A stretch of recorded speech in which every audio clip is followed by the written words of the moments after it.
Yo. Yeah, there we go. Here we go. Hello. I hope we're all logging on now. I'm just double checking because there is a bit of a lag before we come on. And I'll just check who's logging on. We know we're on live on both the Happy Medium page on Twitch and Facebook. And if you're out there, please share. And I'll introduce my guests in a wee second when we see everything coming up live. It's like, because there is about a 30-second delay.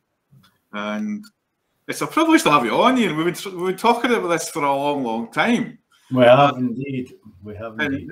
The technology, as people are seeing as hi guys, Heather saying. And Iain, I've known you for, God knows, is it like 25, 30, I don't know, the first BNI meeting we were at years and years ago.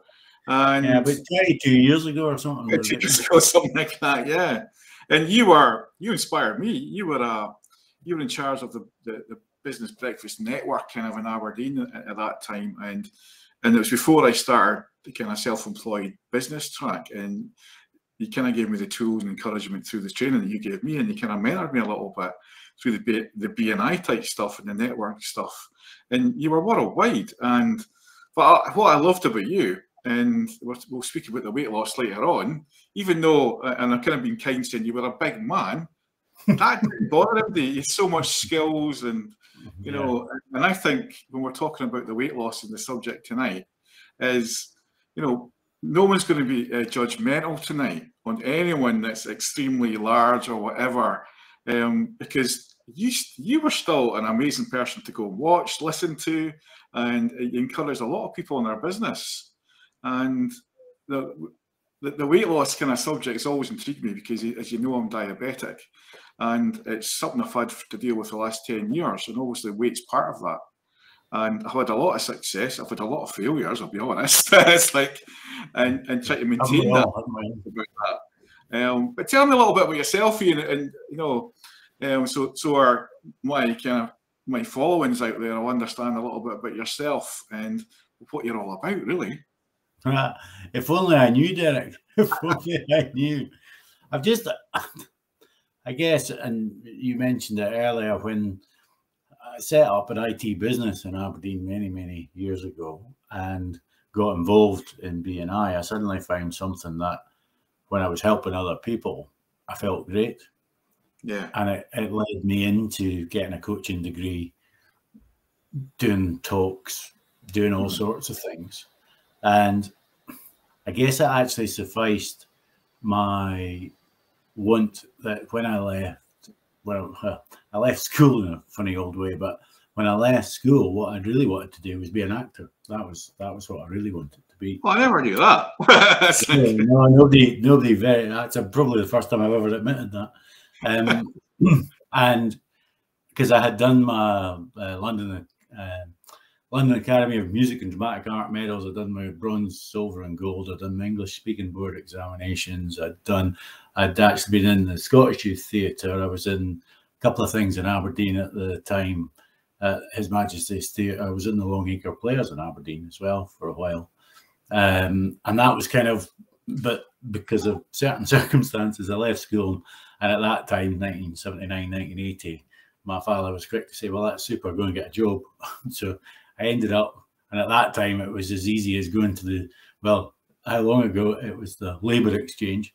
As you went down the job centre and you basically picked a job that you wanted. That was the sign of the times at that time. And I ended up working for the Grampian Regional Council, would you believe, as a printer. And that was how I started. So when I got back into, zap forward to 2000 and got involved, and then started setting up groups and talking at conferences and just doing all, I just got more and more into how fulfilling it is when you're helping others. And then I didn't really look after myself very well, as you well know. And I decided that it was maybe time I thought about that. And so I just made a vow to myself at the age of 50, whatever I was, 56. I said, by the time it was 55, and by the time I was 56, I said I was going to be 10 stone lighter, and I ended up 12.5 stone lighter. And that was that. That's an amazing feat. So it was, a lot of people said, did you plan it? Did you? No, I just decided. I gave up alcohol in the July that year. I'd read this article about if you change your relationship with alcohol, etc., etc., just give it up for a month. So I did it for a month and went, if I can do that with alcohol, I can do it with food. Let's go for it. So I just made the decision on my birthday that year that the next year I was going to be so much lighter. And that's what I hope you don't mind me, but I've got this is how I remember you, and also the now. I'll get a bit of an overlay here, and it's like if you look at that picture. But to me, you're a lovable, happy Iain anyway. You look at the difference; it's just phenomenal, and it's an amazing feat how you managed that. And you know, you've shown this in your Facebook, and that's you did that at 2 different times, and I think it was amazing. And obviously, when I started my kind of journey to get healthier.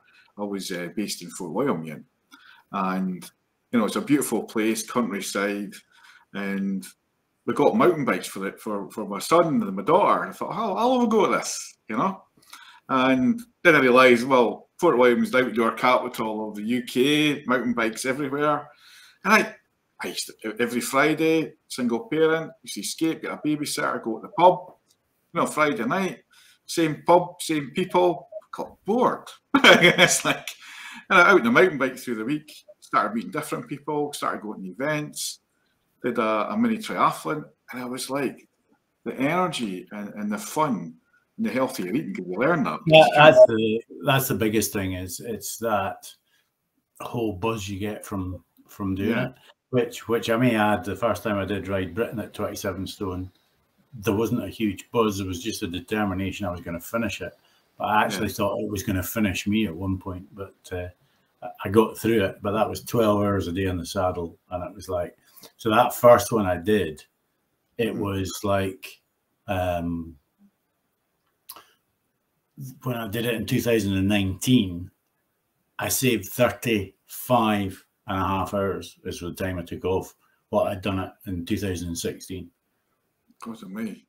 And obviously you're carrying that. I remember when I first started out cycling, it's quite hard because you're carrying all that weight. Oh, the minute you get an incline, it's no fun. It's like, yeah, and it's like, but when I did it, I was like you, I did it a second time, and I took about like an hour and a half off it. And it wasn't as big feat that you did, but I felt fantastic. Yeah. And I remember feeling quite down because I was like second last. Like I was determined not to be last, and I overtook the last person because it was the kind of jogging the last bit, you know, with the swimming first and the cycling. And I was determined not to be last. But the kind of one of the kind of organisers said to me, said, Derek, how many people was in Fort William? I says, well, just now probably about 10, 20,000 folk or something like that, you know. And says, well, out of that, you came 30th. And I went, that doesn't sound so bad. It's like, you know, and that gave me the confidence to carry on and kind of keep it up until my back went again. And you obviously had to do something different. And then I moved to Aberdeen. But it's that buzz you get when you've completed that. And one of the things is, the question I put on with everyone tonight is, what type of mindset do you need to change to a healthier lifestyle? I didn't kind of choose it. I just thought I was bored. Like, I needed to do something. And I thought, well, I think the biggest thing that I find, especially at the moment, as you know, we've had a couple of disasters, and at the moment, I reckon I've put on about 1.5 to 2 stone, and that's been absolutely down to lack of preparation. Yeah, it's lack of preparation. Whereas before, I had everything organised so that if I need a snack, it's in my bag. If I've got that, I've got that. And I just got into that whole thing of, today I haven't organised this, but I know I've got that. That's fine. I know that. I know that. And at the moment, it's kind of just like, oh, that'll do. And there's that. And it's now actually starting to really annoy me. And you know that we've had that conversation. And it's just deciding now to get back into, hold on, I'm not going backwards. That's stupid. So, you know, and people say there's nothing stupid and bad language to yourself and all that. And I get that. But the reality is sometimes you need a good talk to yourself too. You know, as a chap who I spoke with many years ago in Edinburgh, Larry Wingett, if you ever get a chance to look at his website, he's a crazy guy. and he calls things the way they should be. And he says sometimes a real good dose of negativity is what you need to actually move yourself forward. You know, without going too far. Sometimes you just need to look in the mirror and give yourself a good talking to, and then just move on. Or if you're lucky enough to have somebody like my good lady who supports me, you know, you sometimes just need somebody to have that conversation with you and say, look, you know, we need to have a heart here, and you need to get moving again. Because all you find, it works both ways. The spiral goes up the way, the same way as it goes down the way. You've just got to make a decision: would I rather go up or would I rather go down? Yeah, and it sounds like crazy, but it's always that reality of you are in charge. It's nobody else's fault. And I always knew that. That was the frustrating thing. And I remember talking to a guy in Falkirk, actually, of all places, and he said, "Man, I can't believe what you've done." Blah blah blah. He said, "But did you not have a mirror and see what was happening to you?" And I'm like, "It doesn't work like that."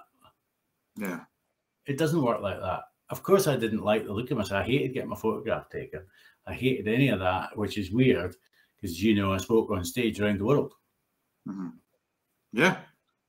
But I didn't, when I finished, I just wanted to go away. I didn't actually want the rest of it. Folks saying, "Oh, that was good," or "That wasn't great," or, you know, I didn't want the conversations afterwards. Yeah. I really enjoyed doing it and loved that aspect, but I didn't like the aftermath. I think sorry, on you go. I think that's what we get caught, as I say to people, and we caught in, we're in a positive mindset, and sometimes we can get caught on the negative. And we don't even know it sometimes. It's like sometimes we get a kind of pain or emotional feeling that'll create a pain. And I say to my clients, and I say, "Well, does that belong to you or someone else?" You know, so when you get that negativity and you go in there and we're all positive, but we might be in talking to a lot of people with mental health issues or talking to people with serious life issues, when we're talking to people in some of these places, and it's no disrespect to them, but we tune into that and we pick up their feelings and kind of negativity and whatnot, and we try and reverse that by giving them coping strategies or the CBT training that or, you know, the positive mindset that we teach to everybody. But we can feel how they feel. And I think one of the good things about me and you with our life experience is, you know, we can relate to a lot of people. And, you know, I'll still have the odd dram, I'll still have the odd Chinese, and I've been plant-based for the last 3 months, and it's the first time ever. And I used to say, "Oh, these vegans," you know, I'm very black and white with them. It's like, "Oh, they're just overly," but you know what, there's something in it, Iain, because I am not craving the negative food I used to eat, and this be eating a there's no doubt if you eat the right gear, you don't feel hungry, because it's stuff. The problem with most of the stuff that's out there is it's so full of sugar in all its guises that it is addictive. I mean, it sounds ridiculous, but it's the same as heroin. You know, it's like giving somebody a drug, that sugar nonsense. And it's in anything that's processed, it's in there because it's cheap, and it also gives it a huge shelf life. So whenever you see something with a huge shelf life, you know it's full of sugar. Yeah. And speaking about reality, you know, speaking about the drugs and drinking, all that, one of my friends has come on here, and he won't mind me saying that because he's openly said it. And first thing he said, Brian, is it's safer with bikes, no handbrakes fail. And Brian was my neighbour, and my handbrake broke 3 times in my life, and it went down in Aberdeen, down near the harbour, down Marshall Street, down Old Market Street. Nice. Yeah, and then also up in Fort William, it went down at my car park, went down a wee kind of hill, and then it's somebody's garden. And I remember speaking to a Reiki master. So there must be some spiritual meaning in this. It's just, don't look backwards, always go forwards. Like, you know, if you look backwards, you get a crash. And what I love about Brian is he's looking forwards now, and you know, and he's saying there, always be positive and a negative. And Brian, Brian, what am I saying? You've been through that, and you know, I'm very impressed at how he's turned his life around from some of the negative options he had. And he's away from Fort William now. And there's a lot of people out there, like Susan I had on last week, and she totally turned around her life from that drinking alcohol type culture, and now she's a fitness coach and she's doing amazingly well. And it's funny how, but we can relate to that. You know, it's so easy to fall into that trap, and we're both Absolutely. I talking was speaking to a lady last week, and I could tell that she was conscious, as I always was and still am, about size. And I just said to her, "How are you getting on with your health kick?" And she went, "How do you know I'm on a health kick?" I said, "Well, I just can tell by some of the things you're saying." And she said, "Oh, I used to be a lot bigger than this." I said, "Trust me, so did I." And we started, and she went, "Oh, it's really difficult because you normally don't get people who have been that big speaking to you. It's always folk who are, you know, might have had a couple of stone overweight or whatever, but they were never that." I said, "Yeah, well, I managed to tip the scales at pretty much 32 stone. I think it was 31.10 or something I was at." I said, "Well, that picture that you have of that kilt, that's about 30 to 31 stone. Yeah, I'll put that back up. Aye. The bike one, that one, that was when I was in Maryland, actually, of all places. And that was, the guts are 31 stone. And she was like, "Oh, I wasn't quite that bad." I went, "Yeah, well, trust me, I was." And then all of a sudden, just like you do, you're smiling, and she just opened up and told me everything, because she just said, "Well, I've never had the chance to speak to somebody who knows exactly what it's like, you know, being fearful of sitting on seats in restaurants, being fearful of sitting in seats at motorway services, or because if they're fixed seats, I couldn't get in them. You know, I was on a holiday in Fuengirola many, many years ago, 1980 odd, and plastic seat, bang, when I sat on it, you know, everybody much laughter or whatever, and I'm feeling like absolute dirt inside, not enjoying the experience at all, you know, and all of these different things that happen to you over your life, you're just like, I don't, you know, and then making excuses, you know, "Oh, I can't go out," mainly because I didn't have clothes that fitted me, and I wasn't going out and looking like an idiot at a function, you know, and that's why the kilt was actually a savior, because as big as you are, you always look half decent in a kilt. I think actually, I'm kind of guilty of that myself. I used to hide behind the kilt. Because you could, and you look half decent, you know. I still looked ridiculous, but actually, it's a talking point that takes it away from everything else. And that was, you know, a lot of folks, it was, well, not a lot of people, but some people, "Well, it's a bit twee, the kilt." Well, I enjoyed wearing the kilt because I felt it was almost like an armor for me, because it took away conversations in general about your size, because I didn't want to have those conversations. I didn't want to have them with myself, let alone with other people. You know, I would end up in tears most days when I was on stage or coming off. Not on stage. I almost did it to myself on stage, speaking about my daughter once. Never do that. That was so close. People who knew me went, "You were close." And I went, "Yep, never doing that again." And I think I've had that experience. Oh, it was something so off the wall. I was just talking about, could you imagine if anything happened to your family? And I said, I can't imagine what would if anything happened to my daughter. And that statement just boom. It was like, and I managed to get myself back. It was probably just 30 seconds. It felt like minutes. You know, it was probably 30 seconds a minute, but I managed to get myself back.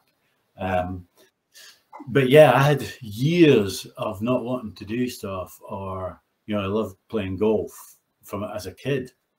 And I remember being down in Cumbernauld and playing, and the last couple of holes at this course were uphill. And I had to say, embarrassingly, I'm sorry, I'm just going to have to walk in, guys. I can't walk up here and play golf. I've got to decide, am I walking up here and getting back into the clubhouse, or am I playing golf and staying out here for the rest of the night? Because it's just not going to happen. And I had to do that. It was like, you know, and even then, that wasn't, you know, that's years ago. And for whatever reason, it wasn't enough even then. And I always thought when the kids were born, with Morag and Heather and Angus, that would be enough to move me forward, but it just didn't. And it's the same when I gave up cigarettes. I just woke up one morning and threw the packet in the bin, and that was it. Never had another cigarette. I'm an ex-smoker as well. I didn't realise that, and you're an ex-smoker. I think that was maybe the generation we were, because you know, like couple of years older than me. It's like the generation we grew up in. I found out that we were. I'm 58. I'm about 5 mentally, but I'm 58. So. That's it. I found out we were at the same school, the grammar school. We're at grammar school, dude. Yeah. In fact, I had an article in the Aberdeen Grammar School FP Club this year. Would you believe? Annual. Yeah. They must have been struggling. They contacted me for one, but never mind. Yeah, so it's like I've been a couple of years younger, right enough, but I left in 81. I think we left in 79 or something. Yeah, 79, 80. Apparently, in the grammar school FP club, it says I was there 75 to 1980. Apparently. Yeah, and I think I came from. I came in like second year, well third year really. And it was at Bridget-on-Academy, a totally different school.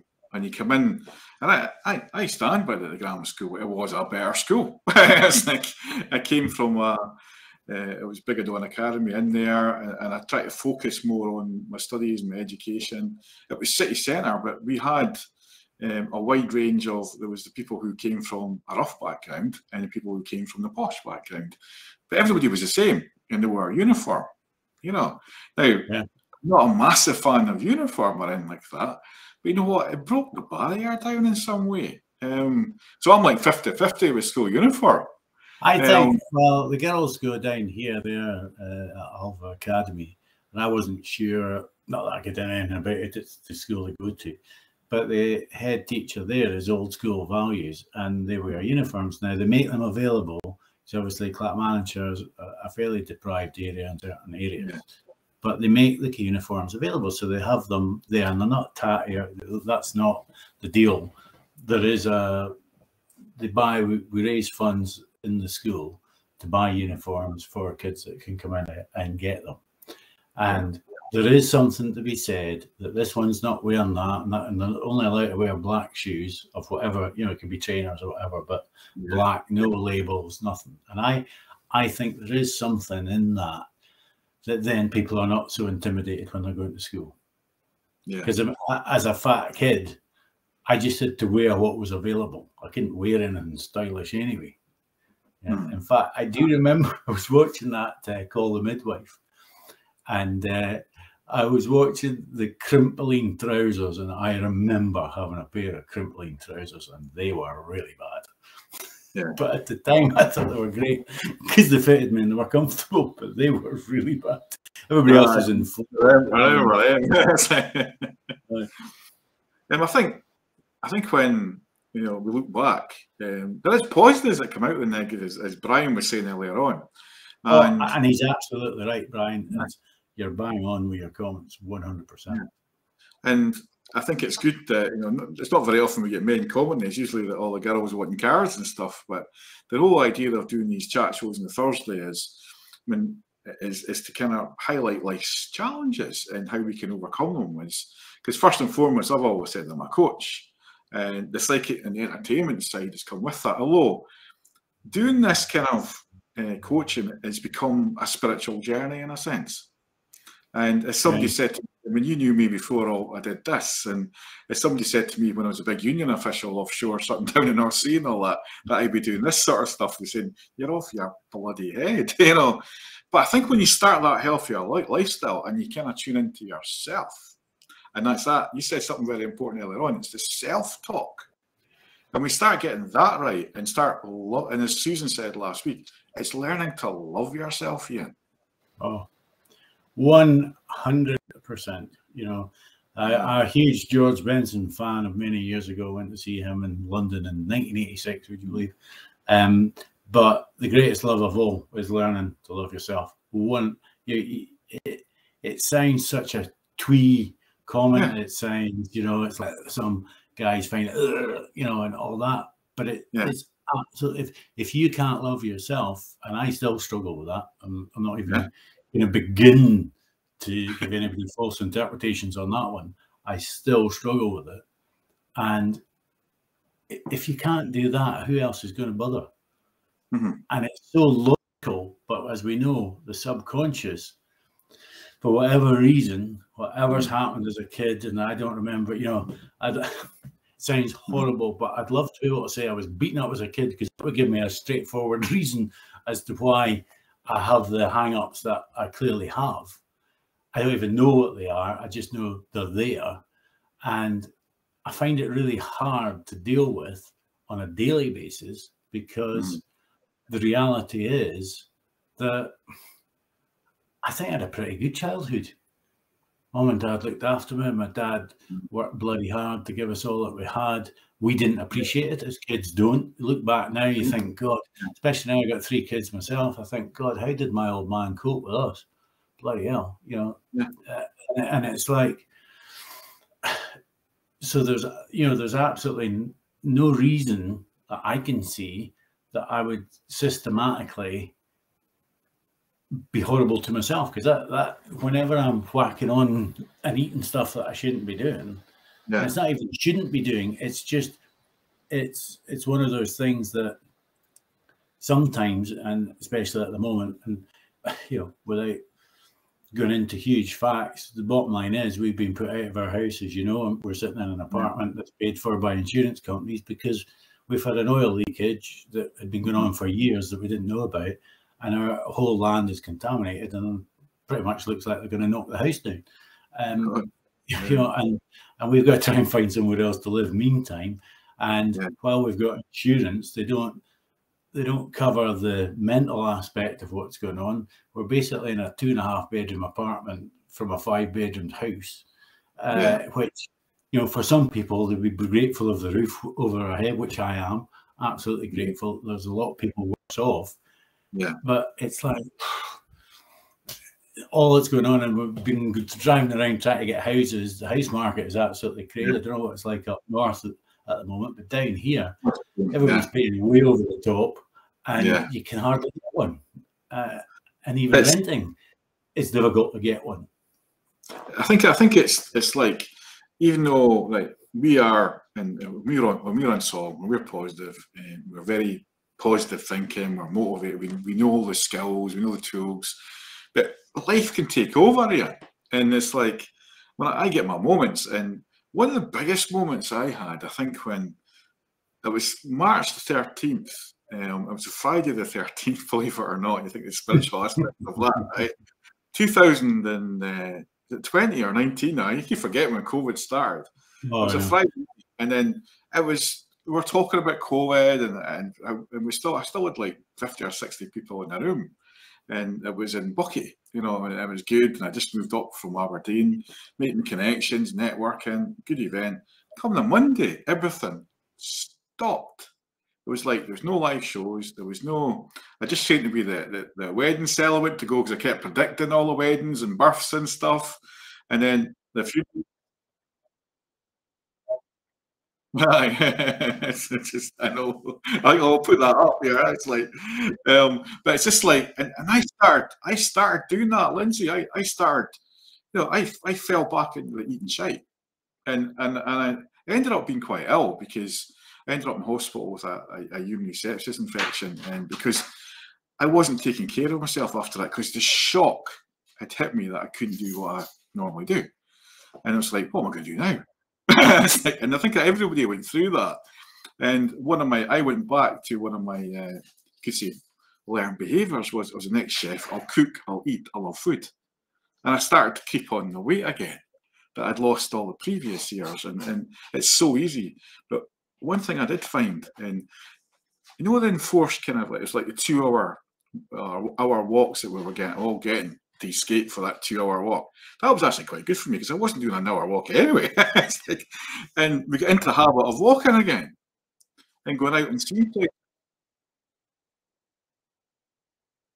Yeah, I think in that way it made me think, and it got me out and about. And Angela loves walking, and I got into the walking as well again, and it kind of helped clear the head, helped cope, and I still try and keep that up. And I'm seeing that Brian's comment here, and he just counselling for drinking drugs, and we have a cocaine anonymous meeting in Murray College on 50th, and I want to put that up because Brian knows what it's like, and he's turned his life around like me and you have. But people think when we get into this field, we didn't choose this kind of field that we're in, the coaching field, or we came from business and corporate backgrounds, the two of us, but I love being able to help others or help them help themselves because no one can do it other than themselves. And I think that's the big lesson that everybody says. The only person can change is you. And you inspired me as incredible. Yeah,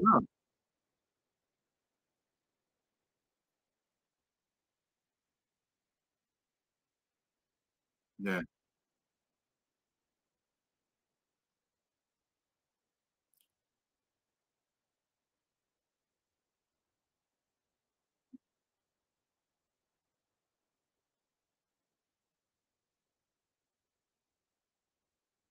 yeah.